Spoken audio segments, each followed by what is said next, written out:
अस्सलाम वालेकुम वरहमतुल्लाहि वबरकातुहू। दोस्तों, आज हम नमाज के लाइव तरीक़े सीखेंगे। कल की वीडियो में हमने नमाज की नियत और उसमें इस्तेमाल होने वाली दुआएं बताई थी, जिसमें फ़जर की नमाज का ज़िक्र किया गया था कि फ़जर की नमाज में कौन कौन सी दुआएं पढ़ी जाती है और उसकी नियत कैसे की जाती है। हमने कल याद करने की ताक़ीद की थी, उम्मीद है आप याद कर लिए होंगे। तो चलिए हम आज नमाज लाइव सीख लेते हैं। एक बात और दोस्तों, कि हिंदी से उर्दू सिखाने का क्रम हमारा नेक्स्ट वीडियो से फिर से स्टार्ट हो जाएगा। अगर आपको नमाज पे ही वीडियो चाहिए तो आप हमें कमेंट ज़रूर कीजिएगा। फ़जर की नमाज की नियत और दुआ कौन कौन सी इस्तेमाल होती है कल हमने वीडियो में बताई थी। अगर आपने वो वीडियो नहीं देखी है तो उसकी लिंक डिस्क्रिप्शन में है, आप वो वीडियो जाकर उस चीज़ को याद कर लीजिए और फिर हमारी ये वीडियो को देखकर नमाज पढ़ने का तरीका सीख लीजिए। दोस्तों, नमाज बहुत बड़ी बात है, इसलिए बेहतर है कि आप वीडियो को बगैर स्किप किए हुए देखें। चलिए अब हम नमाज के तरीके सीख लेते हैं।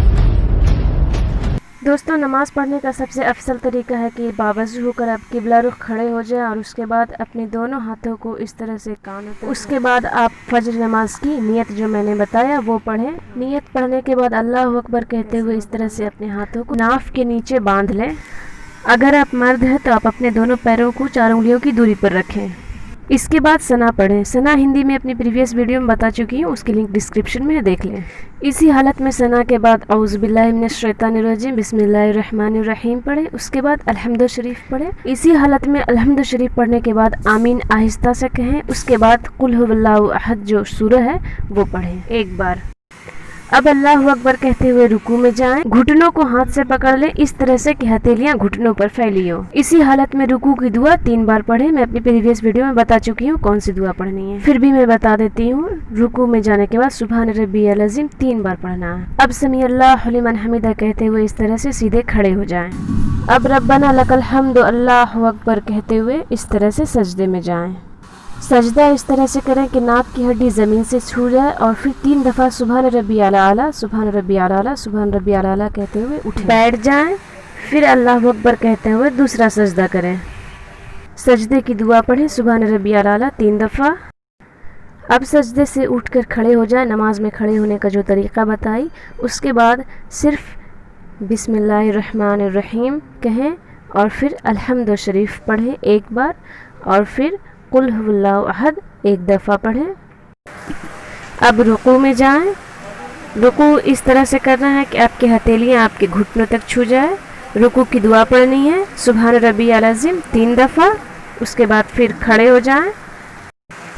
अब अल्लाहु अकबर कहते हुए सजदे में जाएं। सजदे का जो तरीक़ा मैं बताई उसी तरह से सजदे में जाकर सजदे की दुआ पढ़ना है सुभान रब्बियल आला 3 दफ़ा। फिर उठ बैठ जाना है, फिर सजदे में जाना है, फिर 3 दफ़ा सुभान रब्बियल आला, सुभान रब्बियल आला, सुभान रब्बियल आला पढ़ना है। उसके बाद तशहुद के लिए बैठ जाना है। तशहुद यानी अत्तहियात जो मैं अपनी प्रीवियस वीडियो में बताई हूँ वो पढ़ना है। उसके बाद दरूद शरीफ पढ़ना है, वो भी मैं हिंदी में अपनी प्रीवियस वीडियो में बताई हूँ। इसके बाद दुआए मासूरा पढ़ना है। दुआए मासूरा ये आपकी स्क्रीन पर है। ये दुआए मासूरा हमने उर्दू में भी बता दिया है। एक बात और कि जब आप अत्तहियात पढ़ेंगे तो उस वक्त शहादत की उंगली, दाहिने हाथ की उंगली आपको एक बार उठानी है। जब हम दुआए मासूरा पढ़ लेंगे तो अपनी दाईं तरफ इस तरह से चेहरा घुमाकर सलाम फेरेंगे, अस्सलाम वालेकुम। फिर अब बाईं तरफ चेहरा घुमाएंगे और फिर बोलेंगे अस्सलाम वालेकुम। अब हम दुआ मांग लेंगे। दुआ मांगने के बाद ये हमारी नमाज कंप्लीट हो गई। ये फ़जर की 2 रकत नमाज की तरीक़ा हमने बताया। ये फ़जर की 2 रकत नमाज सुन्नत का तरीक़ा था और फ़र्ज़ की नमाज का तरीक़ा सीखना है अगर आपको तो प्लीज़ हमें कमेंट करें, मैं वो भी बताऊंगी। दोस्तों, ये बैठने का तरीक़ा बता रही हूँ कि मर्द कैसे बैठते हैं नमाज में। दोस्तों, ये हमने नमाज फ़जर की 2 रकात सुन्नत नमाज का तरीक़ा सीख लिया। अब फ़र्ज़ के लिए मिलते हैं नेक्स्ट वीडियो में।